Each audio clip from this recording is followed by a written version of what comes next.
Bien, bonjour à tous, bienvenue dans ce webinaire dédié aujourd'hui aux formations liées aux sciences de l'ingénieur, à l'ingénierie et au monde de l'industrie à l'IUT. Nous allons parler de différentes formations aujourd'hui qui sont accessibles après le baccalauréat, donc à post-bac. Donc aujourd'hui, vous faites vos choix sur Parcoursup et ce webinaire est là pour vous guider dans vos choix d'orientation.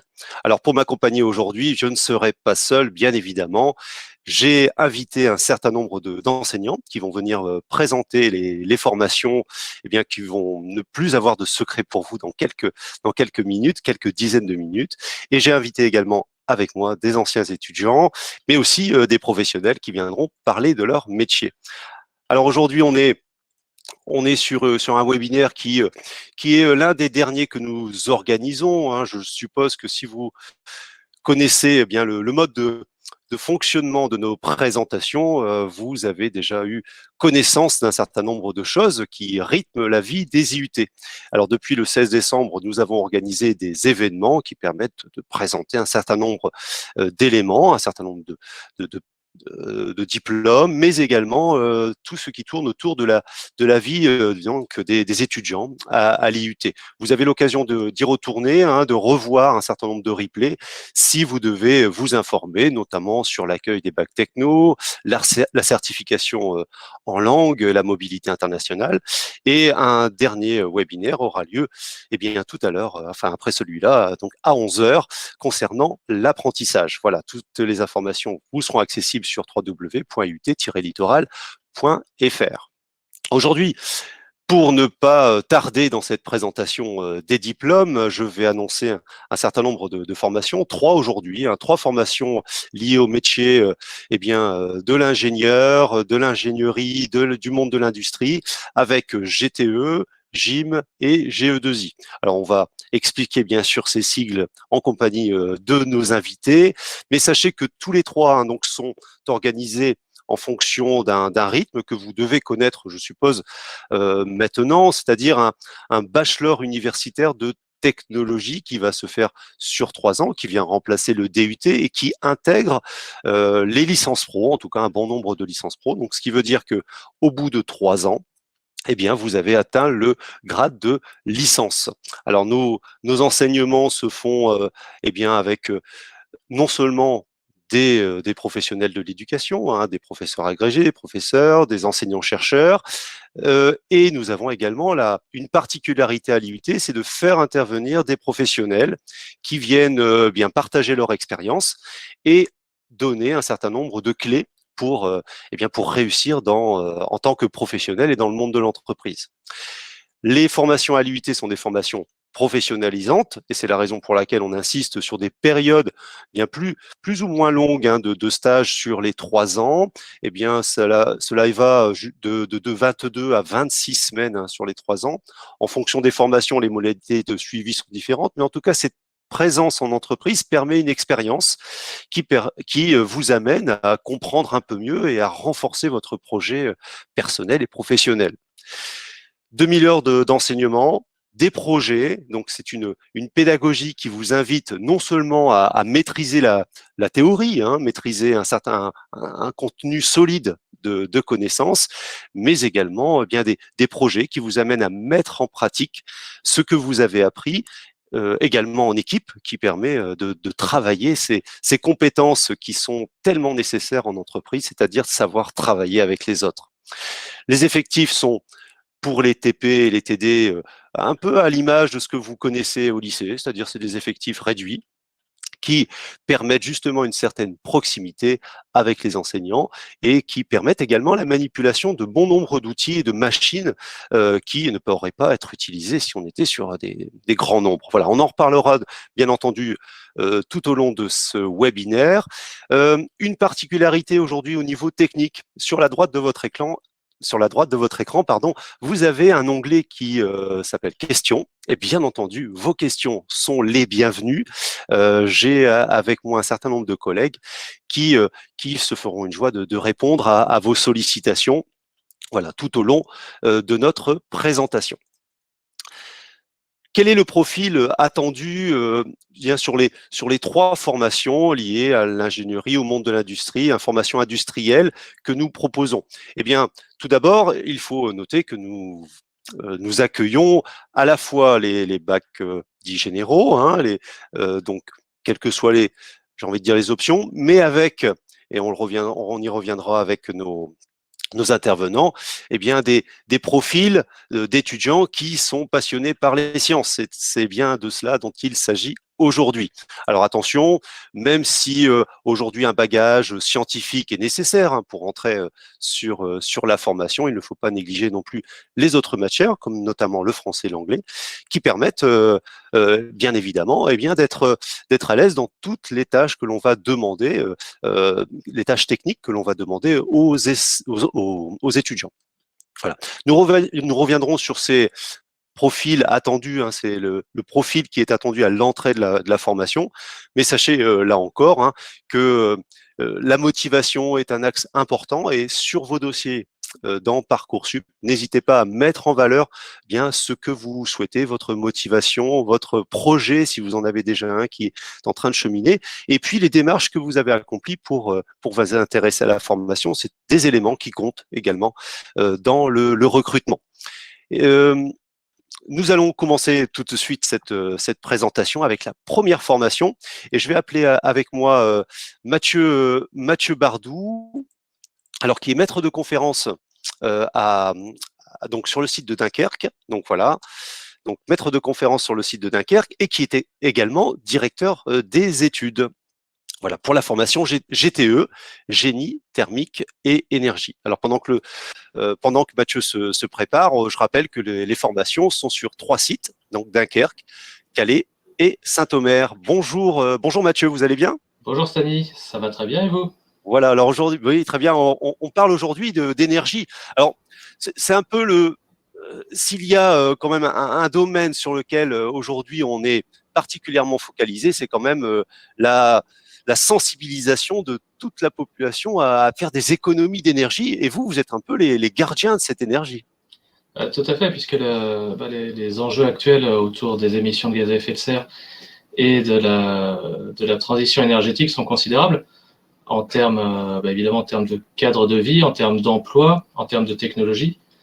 Donc, le BUT génie thermique et énergie prépare tout à fait à ce genre de problématiques et au métier de la transition énergétique.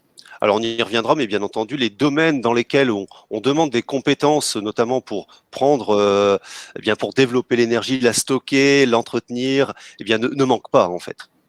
Ah non, c'est extrêmement varié. De l'énergie, il y en a partout, hein. Du réfrigérateur à la voiture, passant par la télévision, pour rester sur le domestique, ouais. Et à l'échelle industrielle, évidemment, encore plus. Alors aujourd'hui, on va évoquer la formation génie thermique énergie. Comment on pourrait l'expliquer en quelques mots pour les lycéens qui découvrent peut-être aujourd'hui ce sigle? Eh bien, en quelques mots, génie thermique et énergie. La thermique, c'est la température. L'énergie, vous savez tous plus ou moins ce que c'est. Donc, il s'agit de tous les métiers qui vont concerner la production, le stockage, le transport, l'utilisation et, si possible, l'utilisation la plus efficace possible de l'énergie. Donc, essentiellement dans le bâtiment et dans l'industrie.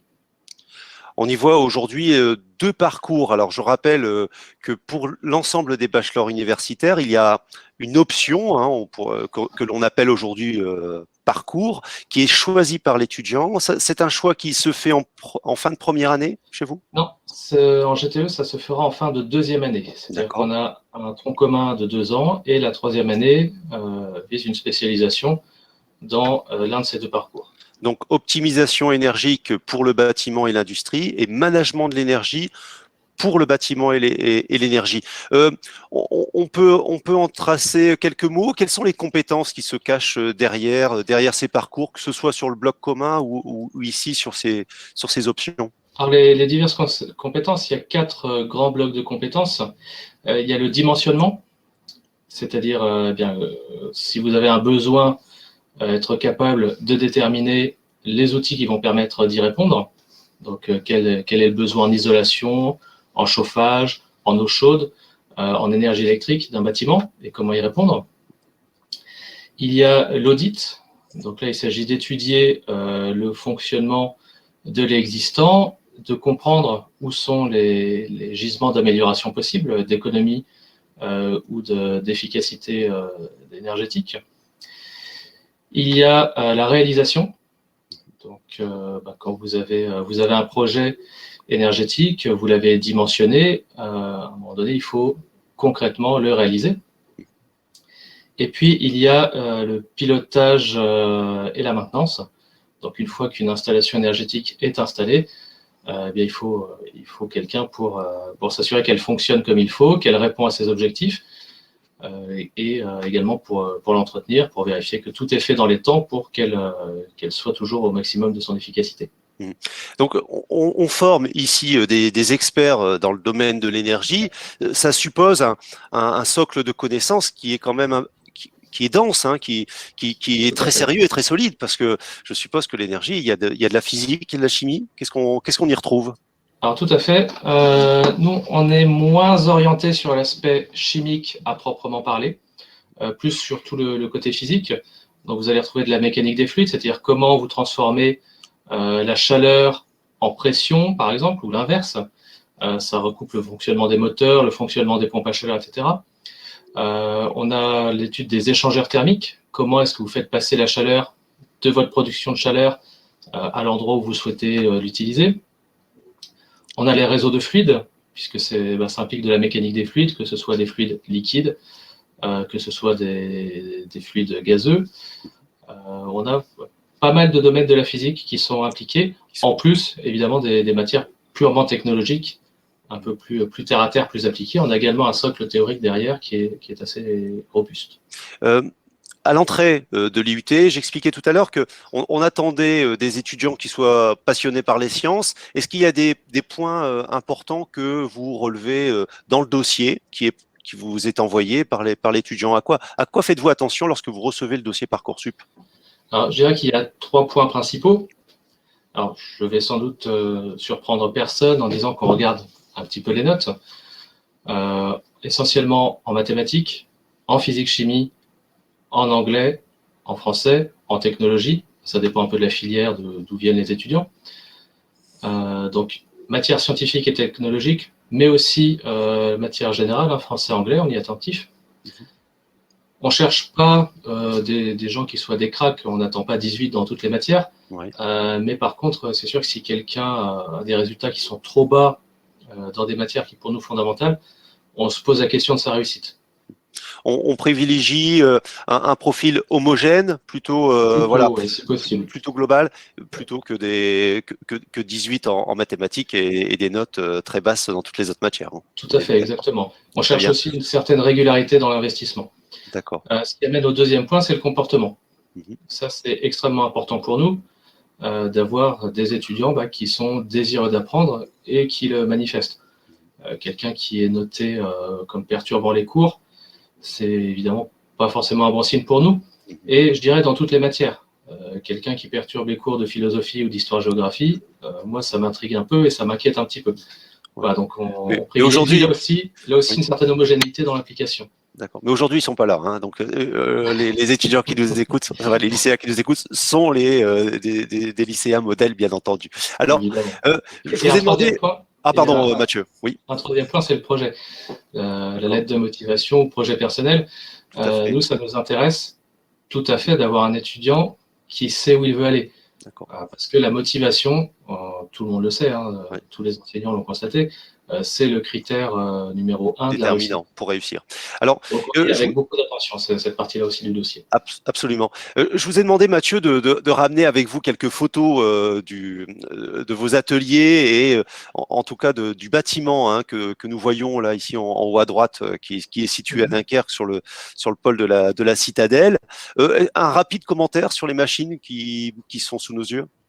Eh bien, ce sont des machines qui sont plutôt récentes et autant que faire se peut à taille réelle ou à taille semi-réelle pour être le plus significatif possible des machines qui seront utilisées dans l'industrie. Donc là, on voit par exemple un banc de méthanisation pour fabriquer du biogaz. C'est celui qui est en haut à gauche. Hein, voilà, à gauche, ouais, tout à fait.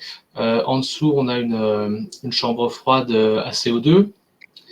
On a à droite, donc là, on a des étudiants qui passent leur habilitation électrique, donc pour apprendre à utiliser en toute sécurité les systèmes électriques. C'est important.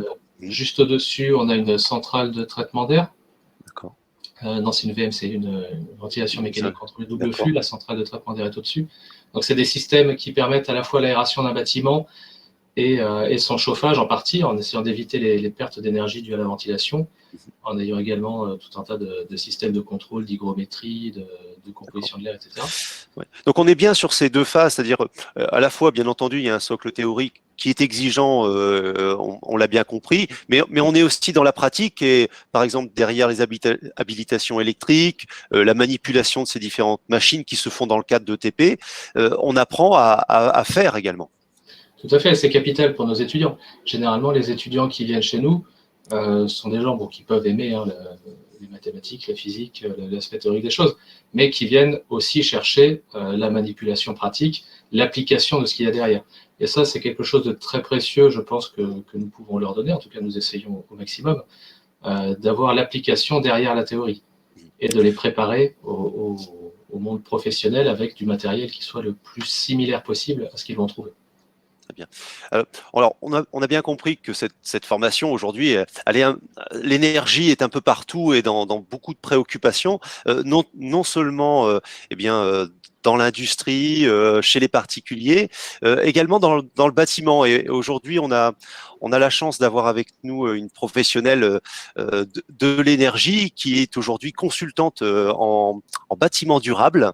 Donc, j'appelle avec moi Marie Houbard, qui est une ancienne étudiante du DUT, alors à l'époque un DUT GTE, hein, mais aujourd'hui, bien sûr, on va parler de bachelor universitaire de technologie GTE.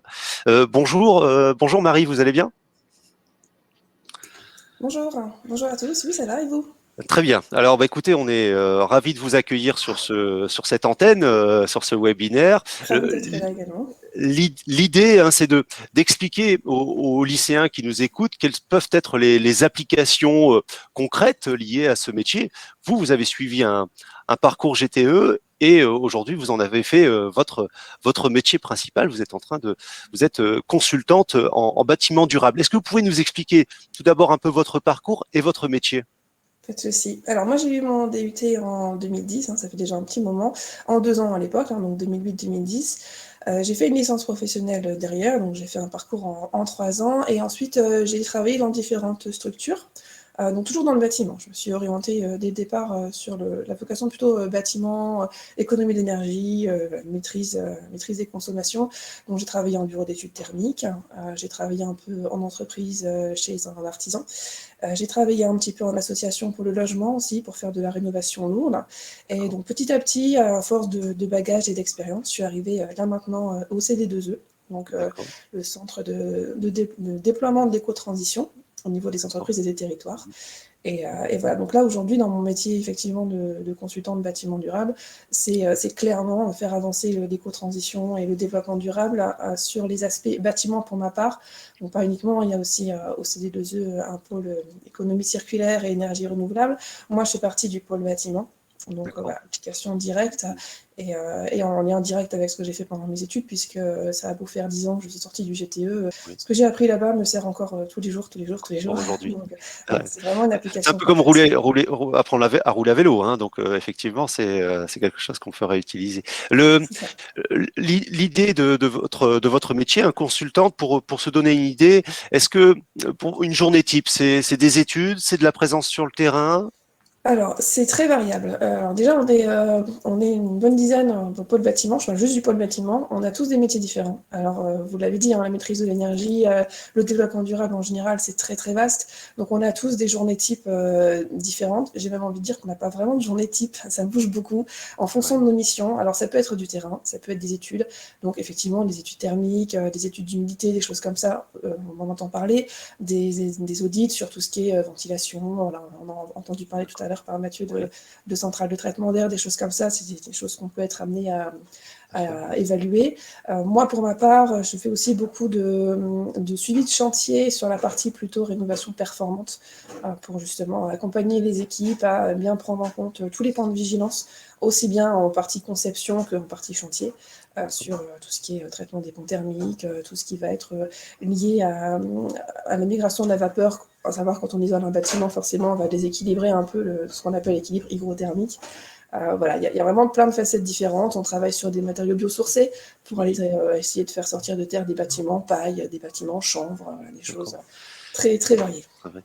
Depuis une dizaine d'années que vous exercez votre métier ou bien dans ce secteur, quels sont les changements que vous avez pu observer? Est-ce qu'il y a des grandes mutations, des ruptures peut-être par rapport à ce que vous avez connu il y a une dizaine d'années? Alors, peut-être déjà, alors je prêche un peu par la paroisse, mais peut-être déjà un petit peu plus de femmes dans le domaine, ce qui est déjà pas si mal. D'ailleurs, s'il y a des filles qui nous écoutent, vous découragez pas. Il y en a certainement, absolument. Voilà. Absolument. Allez-y, il n'y a pas de souci, c'est compatible, il n'y a pas de problème. Et après, oui, en termes d'imitation, heureusement, je pense que le développement durable, l'éco-transition est de mieux en mieux prise en compte par les différents acteurs professionnels. Et donc, c'est vrai que là, aujourd'hui, et aussi par mon métier, je vois beaucoup plus facilement des métiers avec des matériaux biosourcés, beaucoup plus facilement des réflexions plus poussées en phase de conception sur la maîtrise de l'énergie. Voilà, d'accord, une acceptation qui est quand même aujourd'hui une préoccupation dans bon nombre de constructions. Oui, voilà, c'est l'envie d'aller plus loin. On ne se contente pas de faire juste ce qui est réglementaire, ce qui était peut-être le cas à une certaine époque, mais en tout cas pour beaucoup, il y a une volonté d'aller plus loin et d'apporter sa pierre à l'édifice pour réduire notre impact sur notre environnement, réduire l'augmentation des températures et ce genre de choses. Très bien. Merci beaucoup, Marie, d'avoir été avec nous. Merci, Mathieu, également. Vous restez quand même en ligne pour répondre aux questions que les étudiants pourraient être amenés à poser. Mathieu, on vous retrouve également le 6 février, la semaine prochaine, samedi 6 février, à l'occasion des journées portes ouvertes. Digital, bien entendu, j'ai envie de dire un peu malheureusement, mais c'est la seule solution qui s'offre à nous aujourd'hui pour vous rencontrer. Vous serez en lien vidéo pour répondre aux questions des étudiants. Toutes les informations sur www.ulco.fr. Voilà, merci à tous les deux. Nous allons maintenant passer à une autre formation qui est également proposée à l'IUT du Littoral Côte d'Opale, avec Bruno Desfontaines, qui est chef de département, enseignant-chercheur également, sur le site de Saint-Omer, pour la formation GIM, Génie industriel et maintenance. Alors, pendant que Bruno Desfontaines se connecte, je vous rappelle que donc les 3 formations aujourd'hui qui sont proposées par l'IUT amènent à obtenir un bac+3, hein, donc effectivement un grade de licence. Bonjour Bruno. Bonjour Sani. Merci d'être avec nous aujourd'hui. Aujourd'hui, on parle génie industriel et maintenance. Vous êtes les gardiens du patrimoine des entreprises. Vous avez cœur à le répéter assez souvent. Absolument. Le but d'un BUT GIM, c'est de former des techniciens et cadres intermédiaires qui vont être en charge de maintenir le patrimoine, agrobore, les machines qui permettent aux entreprises de travailler, de produire, de transformer. Donc, effectivement, on est les garants de la machine. Voilà. L'idée, c'est quand même d'avoir une vision très complète avec cette formation, j'ai envie de dire à 360 degrés, des technologies pour être capable de penser, de réfléchir le vieillissement d'une entreprise, anticiper les réparations et d'être quand même prêt à gérer de l'électronique, de l'informatique, de la mécanique, c'est ça ? Absolument. J'ai pour habitude de prendre l'analogie du médecin des machines. Alors pourquoi ? Parce qu'un médecin doit prendre la machine dans sa globalité. Donc, dit autrement, une machine, c'est constitué de matériaux, c'est constitué de systèmes énergétiques pour la faire fonctionner et des systèmes de pilotage. Donc, il y a une partie opérative qui est effectivement la mécanique, les matériaux, la mise en place. Et puis derrière, il va y avoir toute la partie transfert d'énergie pour qu'elle fonctionne et toute la partie qu'on appelle commande, qui va faire l'objet d'automates ou de systèmes de régulation. Et ce qui fait qu'il faut avoir un regard de 360. Et à l'image pour surveiller l'état de santé des machines, eh bien, il faut aussi bien prodiguer des soins infirmiers, donc typiquement être capable d'intervenir sur les machines, d'avoir une capacité à faire du diagnostic. Donc là, on rentre un peu plus dans le détail et on doit être capable d'appréhender la totalité des systèmes. Et puis derrière, il y a de la prescription. Donc là, on rejoint le médecin dans sa fonction de prescription par rapport à une pathologie. Donc effectivement, on forme ici non seulement des étudiants à être capables d'utiliser, mais aussi de penser la machine, hein. Ça va au-delà de l'utilisation, hein, on est d'accord. Tout à fait. Alors, si je viens un petit peu plus sur le BUT, en fait, on a décomposé ça en 5 blocs de compétences qui sont, bon, le premier bloc, ça va être maintenir, et souvent maintenir dans le commun pour le langage commun, c'est entretenir, dépanner. Alors ça, c'est effectivement le premier niveau de la maintenance, mais derrière, il y a effectivement mettre en place des systèmes de mesures qui vont permettre de faire de la maintenance beaucoup plus performante, à savoir anticiper les pannes et effectivement faire du préventif, voire du prévisionnel. Donc ça, c'est une montée en puissance. Alors bien évidemment, à côté, il faut connaître les métiers de l'installation, les métiers de l'amélioration, donc c'est aussi 2 blocs de compétences. Il y a un côté management, au sens, derrière ça, il y a effectivement des savoir-faire qu'il faut gérer des équipes, gérer des opérations qui sont pas forcément, enfin qui sont des opérations de spécialité. Donc on est souvent amené à travailler en équipe. Et puis, comme on intervient sur des machines, il ne faut pas oublier la sécurité. Ouais. Et intervenir en sécurité à la fois des biens et des personnes, c'est aussi une mission qui est assurée par les gens de la maintenance. Alors on a un petit problème de son, votre micro grésille légèrement, Bruno, mais vous allez certainement pouvoir régler le problème pour avoir un son un petit peu plus clair, peut-être en parlant peut-être un peu moins fort, je pense que ça ira mieux. Alors on a effectivement, on a ici les différentes compétences que vous avez énumérées. On rappelle, comme à l'image de GTE ou de GE2I, donc une option à choisir, c'est-à-dire c'est pas vraiment une spécialisation, mais c'est un peu une option que l'on va choisir au bachelor universitaire de technologie pour se donner une orientation de secteur d'activité ou d'activité professionnelle. Alors, il y en a 2. À quel moment on va choisir cette option chez vous? Alors, c'est au cours de la deuxième année, ça va se préfigurer en 2e année, mais c'est surtout en 3e année. On a construit le parcours bachelor en 5 blocs de compétences. Donc, il y a un tronc commun de 5 blocs en première année, 5 blocs en 2e année, et ça sera 3 parmi 5 qui ouvriront au parcours. Donc, il y aura un parcours orienté ingénierie du système pluritéchnique et un parcours 3,5 qui sera management méthode maintenance innovante, avec d'un côté de l'amélioration et de l'autre côté, effectivement, déployer des outils beaucoup plus fonctionnels de la maintenance. Très bien. Je vais vous interrompre et peut-être que vous allez pouvoir installer un nouveau micro. Je vais, parce que on a encore du grésillement, je vais inviter à nous rejoindre Romain Bev, qui est un ancien étudiant, puis on vous retrouve tout de suite après pour présenter la formation GIM. Alors, est-ce que Romain est avec nous aujourd'hui? Romain Bev. Alors, oui, il se connecte. Bonjour Romain, comment vas-tu? Bonjour, ça va très bien et vous? Alors ravi de te retrouver. Alors Romain, tu as quitté l'IUT il y a quelques années, peut-être 2018 de mémoire. D'accord. 2018. Ouais. Très bien, très bien. Alors les lycéens là qui nous écoutent, eh bien effectivement, lorsqu'on a affaire à un ancien étudiant, c'est toujours un témoignage intéressant parce que c'est effectivement un morceau de vie qui est partagé. Quel a été ton parcours, Romain, depuis le lycée peut-être jusqu'à aujourd'hui dans ta formation? Alors moi donc je sors au niveau du lycée, donc j'ai fait un bac S avec option SVT. Et après mon bac S, je me suis rendu compte que j'aimais notamment les maths et la physique et que le domaine de l'ingénierie m'intéressait. C'est pourquoi j'ai décidé de rejoindre une classe préparatoire MPSI, donc maths, physique, sciences de l'ingénieur. D'accord. Et au bout de cette première année de classe préparatoire, je me suis rendu compte que le japonais ne me plaisait pas forcément.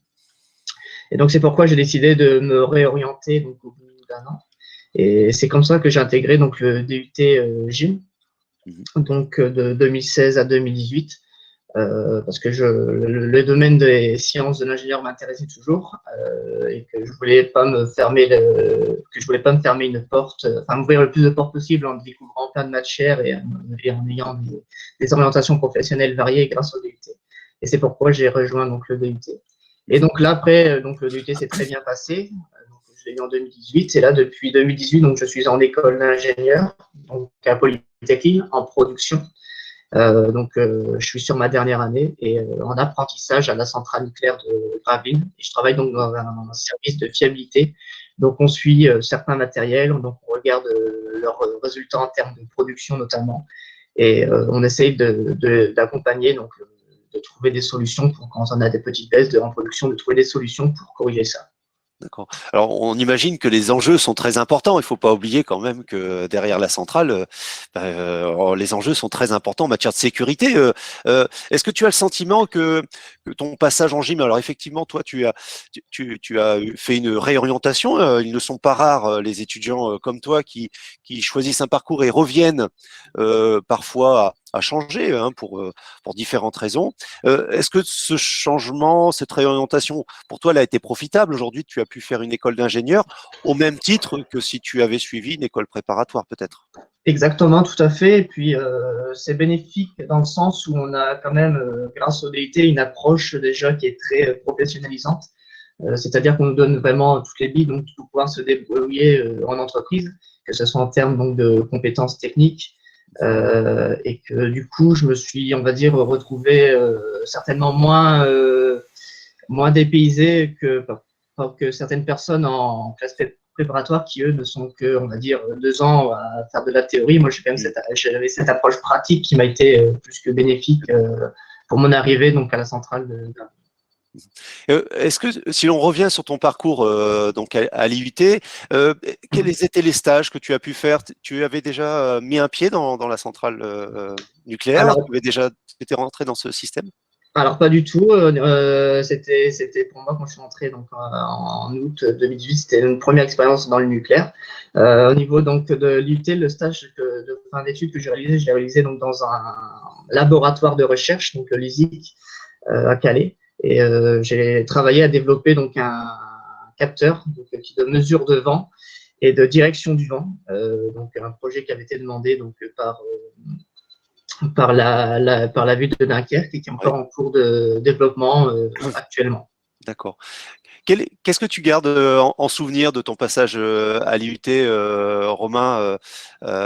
Qu'est-ce qui a marqué un petit peu ton passage? Voilà. Je dirais qu'il y a plusieurs points. Le premier point, j'en ai déjà un petit peu parlé, donc c'est le côté d'être une formation très professionnalisante. Donc, c'est-à-dire qu'on a vraiment des cours variés qui touchent au domaine donc, de la science, de l'ingénierie, de la maintenance. Mais on nous apprend des choses qui nous servent vraiment en entreprise. C'est vraiment, on va dire, c'est vraiment très, très pratique. C'est-à-dire qu'on a les cours, on a les compétences qui sont vraiment liées aux besoins d'une entreprise. Et après, on a la chance de pouvoir les pratiquer soit en TP, soit après, notamment en deuxième année, donc lors d'un mini-projet. Donc, des mini-projets, effectivement, qui sont des travaux d'équipe, qui sont demandés, qui viennent valider, qui sont à valider pour obtenir le diplôme. Il y a également un socle de connaissances, peut-être à avoir, des cours qui permettent de développer son savoir en électronique, en mathématiques. C'est des choses que tu as peut-être en physique, peut-être des choses que tu avais vues en école préparatoire. Disons que c'est quand même ce que j'ai vu, ce que j'ai appris en DUT, c'est quand même relativement différent de ce que j'ai vu en classe préparatoire. Vraiment, on va dire en classe préparatoire, on est beaucoup sur de la théorie où on se demande un petit peu à quoi ça va, le lien que ça va nous avoir en entreprise. Tandis que vraiment sur le DUT Gym, je sais que toutes les matières qu'on a vues, que ce soit de l'électronique, mécanique, automatique, c'est quelque chose que moi j'utilise tous les jours en entreprise. Donc, c'est vraiment adapté, on va dire, aux besoins d'une entreprise. C'est vraiment ce qui m'a plu donc, dans la formation du DUT. En apprentissage, comment ça se passe en ce moment, Romain? C'est un peu compliqué? Non, ça se passe très bien. Non, très, très bien. C'est vraiment sur les 3 ans, là, on est sur une montée de compétences. Ta première année, on va dire, elle est à introductive, donc de nous apprendre à connaître l'entreprise, d'apprendre à voir comment les gens travaillent. Et puis après, dès la deuxième année, on nous donne un projet. Donc, on doit commencer à réfléchir à ce projet, à le préparer. Donc, en ayant une démarche de gestion de projet.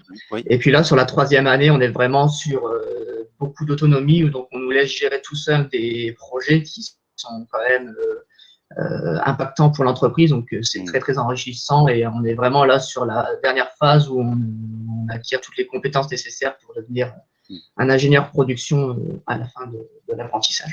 Très bien. Bon, en tout cas, on te félicite pour ton parcours, Romain. Donc, tu seras bientôt ingénieur et peut-être que l'année prochaine, tu viendras témoigner encore une fois lors de ce webinaire pour expliquer ton métier. Merci, Romain. Et nous retrouvons Bruno, Bruno Desfontaines, donc le responsable de la formation sur Saint-Omer, avec une meilleure voix. Voilà. J'espère que le son est mieux. Oui, le son est mieux, beaucoup mieux. Alors avec Romain, on discutait effectivement de ce caractère pratique. C'est toujours cette pas dualité, mais cette complémentarité entre théorie et pratique qui est synonyme de nos formations, et notamment en bachelor universitaire technologie à GIM à Saint-Omer. Hein.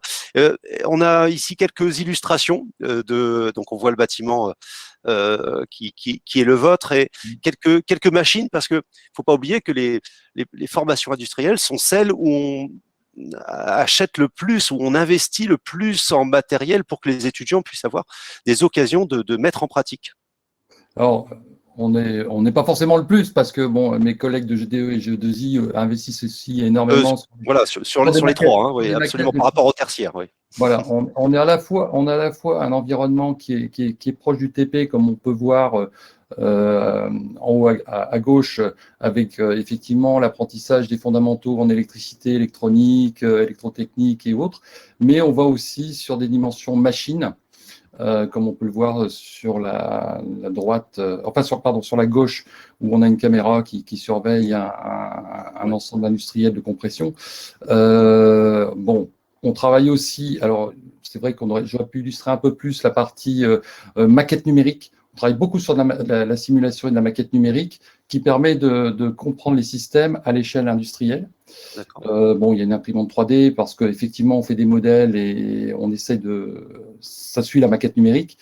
Donc, on travaille sur des maquettes aussi de simulation, automatisme, comme on peut le voir en haut à droite. On est sur des systèmes industriels assez variés. Vous allez apprendre les fondamentaux dans différentes matières mécaniques, électroniques, électrotechniques, un peu de thermique, mécanique des fluides, mécanique, matériaux. Et tout ça, ça va être agrégé de telle manière à ce qu'on puisse transposer ça sur des vrais systèmes industriels. Et il y a effectivement un certain nombre de maquettes complètes qui sont abordées par les différentes approches disciplinaires. Très bien. Au sein de l'IUT, un endroit qu'on pourrait qualifier de Fab Lab a été installé ? On peut le qualifier comme ça, dans la mesure où effectivement, on a de quoi modéliser, simuler, de réaliser les prototypages ou d'améliorer des systèmes existants. Donc, on a à peu près tous les équipements. Alors, c'est vrai que la spécificité de Saint-Omer, on est bien spécialisé dans le 3D. On peut faire de la numérisation et du prototypage à l'échelle 1 à partir de scanners extrêmement puissants. Et derrière, on a effectivement de quoi le remodéliser, soit par ajout de matière, donc l'imprimante 3D. Alors, effectivement, il y a plusieurs technologies et on a à peu près toutes les technologies disponibles sur Saint-Omer, jusqu'à l'imprimante métal en partenariat avec une entreprise. Et on a aussi de quoi modéliser des systèmes existants et de les améliorer. Très bien. Donc, un ensemble de machines, un ensemble de technologies qui vont être manipulées par les étudiants tout au long des 3 années dans le cadre des TP et avec à la fois le soutien et l'accompagnement des enseignants, enseignants-chercheurs, enseignants et des professionnels, comme dans toutes les formations aujourd'hui que l'on propose. Le mot de la fin, M. Desfontaines, pour conseiller les lycéens qui voudraient s'engager et soigner leur candidature, quels conseils donneriez-vous ? Alors, je rejoins ce qu'a dit mon collègue de GTE. On aime des gens qui ont un profil assez homogène, qui nous montrent qu'ils ont envie de s'impliquer dans leur projet professionnel et on est prêt à jouer avec eux dès lors qu'ils sont motivés. Nous, on attend quand même des profils où la tête est bien faite et où on a de la curiosité. L'idée, c'est de faire. Peut-être que la grande différence que vous allez ressentir en venant à l'université ou dans un IUT, c'est qu'on va vous autoriser à faire des choses. Vous serez moins bridé que dans le scolaire et on va attendre de vous que vous soyez curieux de faire et ne pas être attentiste, mais d'avoir envie d'aller de l'avant. Et ça, c'est quand même l'esprit du BUT, c'est de vous accompagner dans votre projet et d'avoir envie de faire. Alors déjà, ça, c'est un point essentiel dans votre lettre de motivation notamment. Alors bien évidemment, on va regarder vos notes, on va regarder votre profil fiche à venir, on va regarder votre comportement. Ce sont des critères. Effectivement, si vous êtes perturbateur, on va vous mettre un bémol. On a dit qu'ils n'étaient pas là. Mais ils ne sont pas là ce matin. Non, ils sont pas là ce matin. Mais effectivement, on est là pour jouer avec vous, pour que vous réussissiez dans votre vie, dans votre vraie vie, dans votre vie professionnelle, mais aussi votre vie personnelle.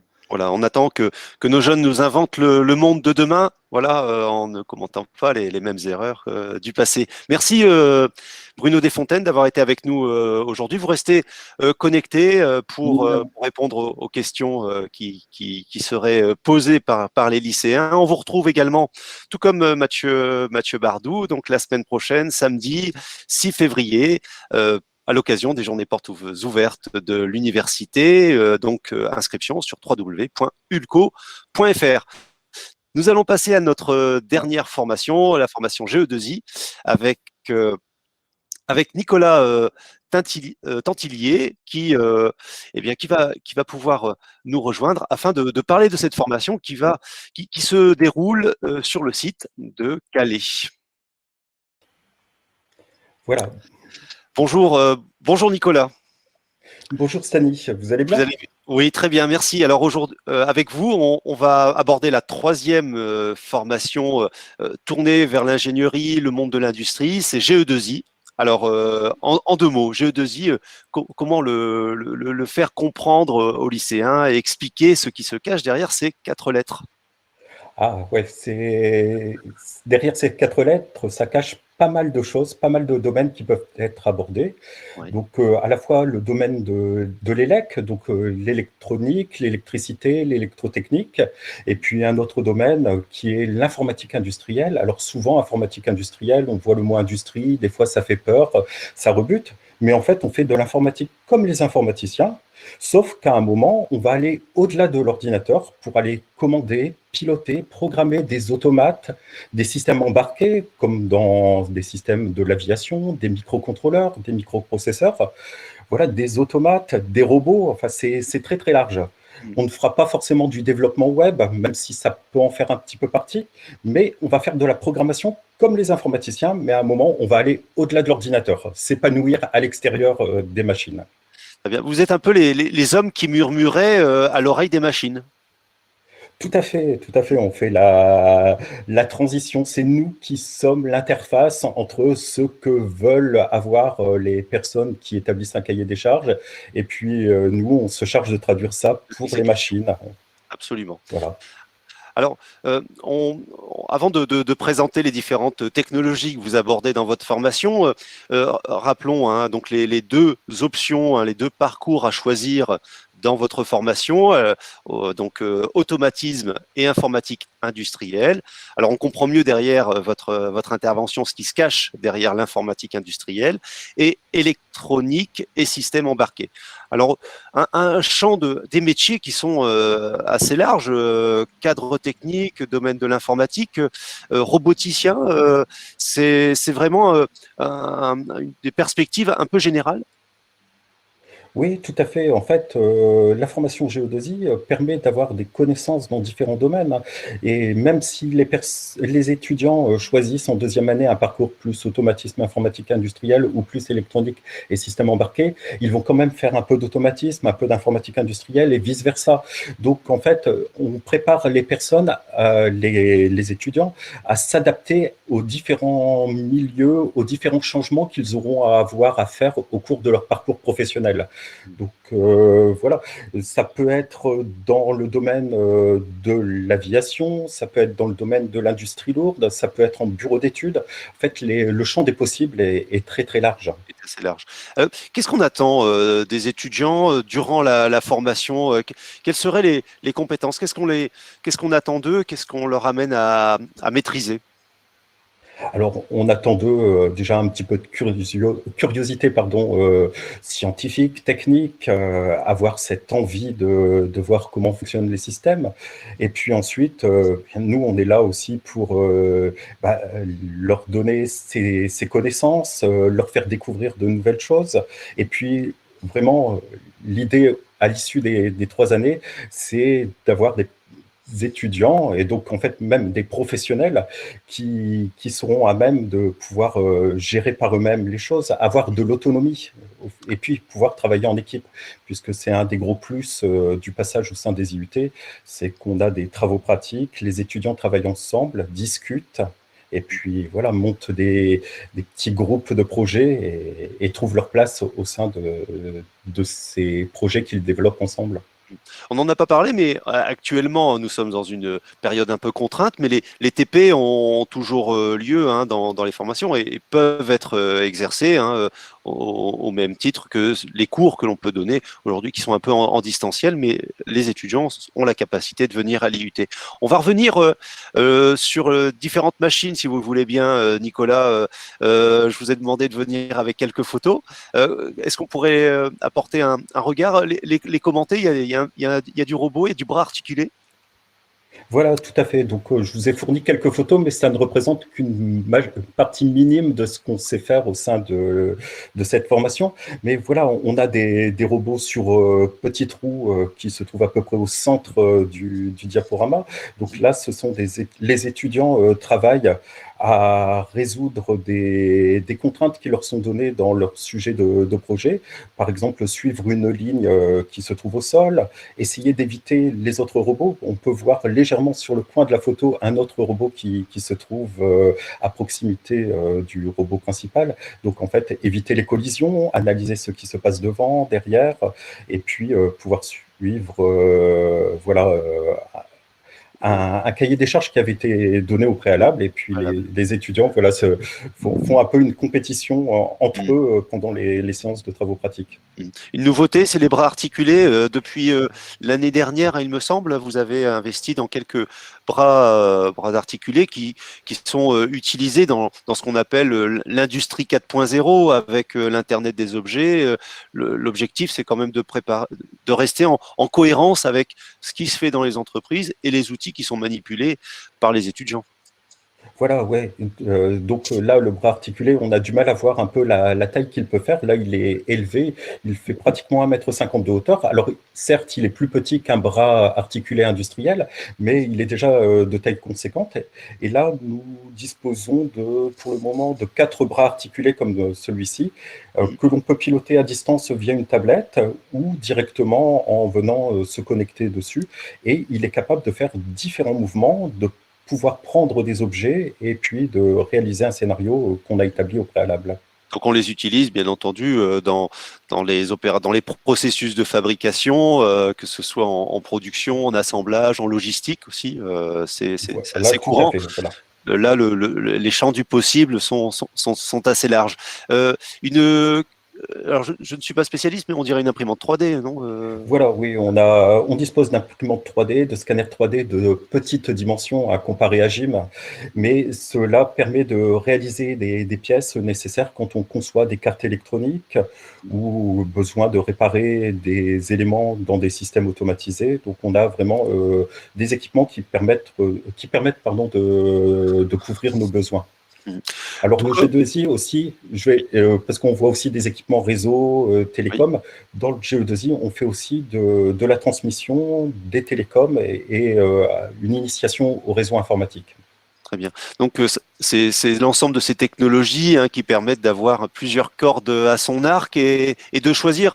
Alors, aujourd'hui, après Bac+2, les étudiants continuaient leurs études à 80-85%. Et aujourd'hui, on arrive sur un parcours en 3 ans, mais la possibilité d'aller en école d'ingénieur est toujours présente après 2 années passées à l'IUT. Oui, oui, oui, tout à fait. Ça, on va dire que la réglementation nous dit les étudiants pourront continuer à hauteur de 50% pour des études dans le supérieur. Le GE2I se prête bien pour la continuité après la diplomation. C'est vrai qu'on a à peu près, jusqu'à présent, dans le cas du DUT, à peu près 45% de nos étudiants qui continuent en école d'ingénieur, et puis à peu près la même chose en licence professionnelle. Bon, voilà, il y a plein de perspectives qui s'ouvrent et pouvoir se spécialiser un peu plus peut-être dans le domaine de l'élec, dans le domaine des télécoms, dans le domaine de l'informatique, vraiment, les champs sont possibles. Les formations pluridisciplinaires, c'est aussi quelque chose qui correspond à toutes les formations, que ce soit GTE, GYM, G2I. C'est toujours un éventail qui est proposé et ne pas se limiter à un métier qui serait un peu cloisonnant. Ça serait peut-être compliqué de se trouver des perspectives. Bien. On aborde également la poursuite d'études avec vous, Nicolas. On a aujourd'hui un étudiant. Alors, on rappelle que les licences pro vont être intégrées au bachelor universitaire de technologie, mais on a un étudiant qui est actuellement en licence professionnelle, c'est Hichem Touat, qui est avec nous aujourd'hui. Alors, c'est un ancien étudiant. Alors, bonjour. Bonjour Hichem, alors on ne te voit pas vraiment. On m'entend bien ? Oui, on t'entend, mais on ne te voit pas. Il faut que tu remontes un peu ton écran. Voilà, très bien. Il faut que tu descendes un peu. Voilà, c'est parfait. Voilà. Est-ce que là, c'est mieux du coup ? C'est mieux. Bonjour Hichem, comment ça va ? Bonjour, j'espère que tout le monde va bien du coup. Parfait. Bah écoute, on termine avec, on garde le meilleur pour la fin. On termine le meilleur avec pour toi. la fin, exactement. Voilà. Alors, est-ce que tu pourrais nous présenter un peu ton parcours, Hichem, donc du lycée jusque maintenant en licence? Alors, moi, j'étais au lycée Léonard de Vinci à Calais. J'ai fait un bac S, spécialité SSI. Et en fait, quand j'étais au lycée, moi, je savais vraiment pas quoi faire après le lycée. Donc, je suis parti directement en licence info. Et en licence info, je me suis vraiment pas trouvé. J'ai pas vraiment aimé ce que j'ai fait. Et j'étais un peu perdu en fait dans les cours. Et j'avais des amis qui étaient en DUT GE2I. Je connaissais un peu la formation de nom. Du coup, je me suis réorienté en GE2I. Et bah c'était nickel. Mais je dirais pas, c'est pas non plus pour forcément pour enjoliver les choses. Ouais, mais enjoliver les choses, mais par rapport à la licence, vraiment ça a été une claque quoi. Ça m'a vraiment remis sur les rails entre guillemets. Très bien. Donc aujourd'hui, tu as choisi cette orientation qui te convient mieux, peut-être, qui permet justement de mettre en application un certain nombre de connaissances, peut-être, ce qui est un peu moins vrai, ce qui n'est peut-être pas vrai dans un cursus un peu universitaire classique. Quelle est ta formation aujourd'hui? Qu'est-ce que tu as choisi comme orientation? Là, après mon DUT GE2I, je suis parti du coup, enfin je suis resté à l'IUT et je suis allé en licence EISIM. Du coup, c'est électronique et informatique pour communication collaborative et mobile. Et là, c'est ma première année d'alternance. D'accord. Et bah, tout se passe au mieux. Très bien.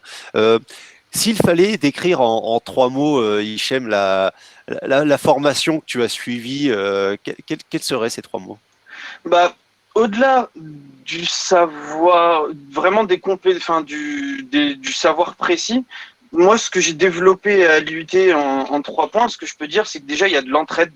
Et je vais faire un peu le parallèle en licence. C'est que bah, quand on est en licence, on est dans des promos où bah, personne ne se connaît vraiment, personne s'entraide. Après, peut-être que je suis vraiment bien tombé dans ma promo en GE2I, mais bah, tous les élèves s'entraidaient, quoi. Moi, c'est déjà arrivé où j'ai des gros problèmes de compréhension sur un cours. Et il y a des élèves qui me disent, bah, après, passe chez moi et je te montre. Ou même, tout simplement, il il me suis déjà arrivé de me balader dans les couloirs, de me dire tiens, j'ai pas compris ça. Je vais dans le bureau du prof, pareil, que ce soit Monsieur Tantier ou d'autres profs, hein. Je vais les voir et je leur dis monsieur, j'ai pas compris ce point. Et là, on voit des grands sourires sur leur visage en mode ah, tu veux connaître, viens. Et ils m'expliquent et je comprends mieux, quoi. Il y a une proximité. Il y a une proximité, exactement. Et ce qui est bien, ce que l'IUT a mis en place, c'est le tutorat. Ça, je sais pas honnêtement s'il y en a encore, vu que là, en licence, on n'a pas besoin.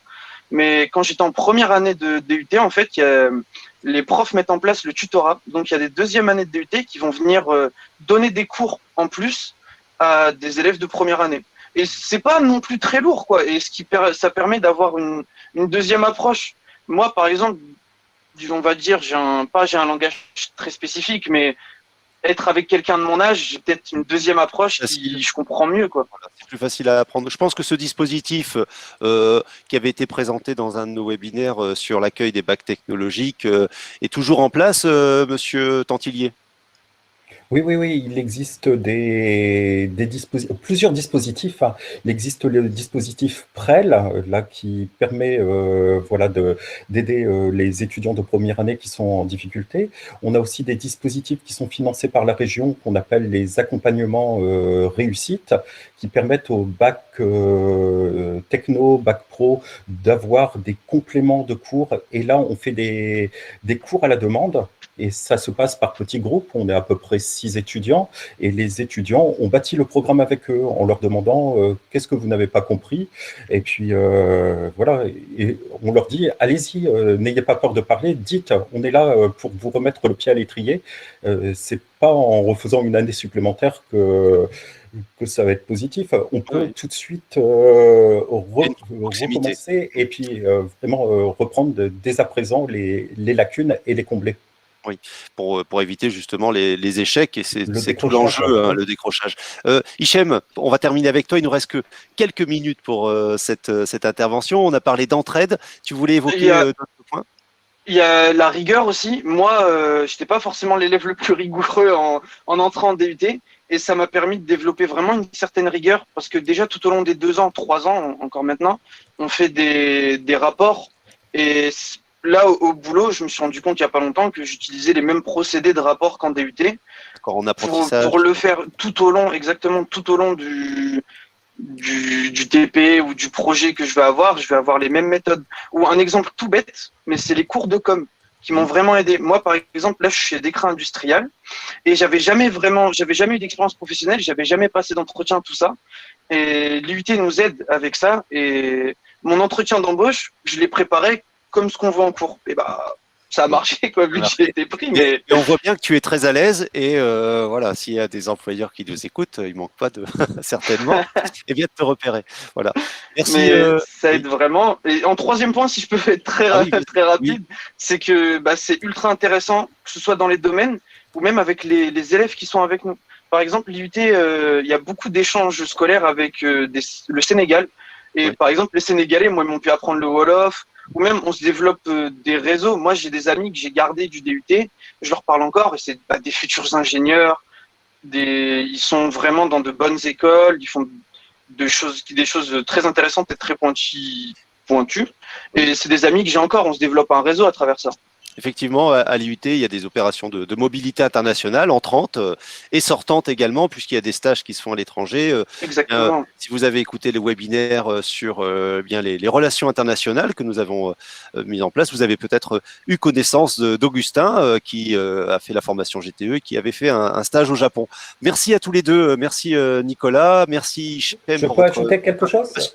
Alors vraiment, quelques mots. Hein. Voilà. Alors, juste une chose, c'est que sur Parcoursup, on apparaît comme une formation initiale, mais il est possible de faire de l'apprentissage quasiment dès le début du but. Donc, vous pouvez vous inscrire en formation initiale, et si vous êtes intéressé par l'apprentissage, n'hésitez pas à prendre contact avec moi ou avec nous, et puis on vous mettra en contact éventuellement avec des entreprises partenaires, ou si vous avez des entreprises, voilà, prévenez-nous, et puis c'est avec plaisir qu'on vous accueillera en apprentissage au sein de la formation. C'est une très belle transition, merci Nicolas Tantillier, puisque nous allons faire un webinaire dédié à l'apprentissage juste après celui-ci. À tous nos participants, un grand merci pour avoir été présents avec nous. À vous qui avez écouté cette présentation jusqu'au bout, eh bien, un grand merci également. Vous allez recevoir très bientôt un email quasiment automatiquement avec un certain nombre d'informations sur ce que l'on a pu dire et notamment un livre blanc qui reprendra l'ensemble des présentations de ces diplômes. Voilà, je vous souhaite à toutes et à tous une excellente journée. Encore une fois, on peut se retrouver la semaine prochaine lors des journées portes ouvertes de l'ULCO, le 6 février. Les inscriptions sont sur le site que vous voyez à l'écran. Ça sera une occasion pour rencontrer les enseignants et poser, bien entendu, des questions dans un cadre en face à face et vous pourrez découvrir encore plus les 3 formations que nous avons évoquées aujourd'hui. Merci à tous et un très bon choix d'orientation, bien sûr, à tout le monde. Et je vous dis à très bientôt à l'IUT. Au revoir.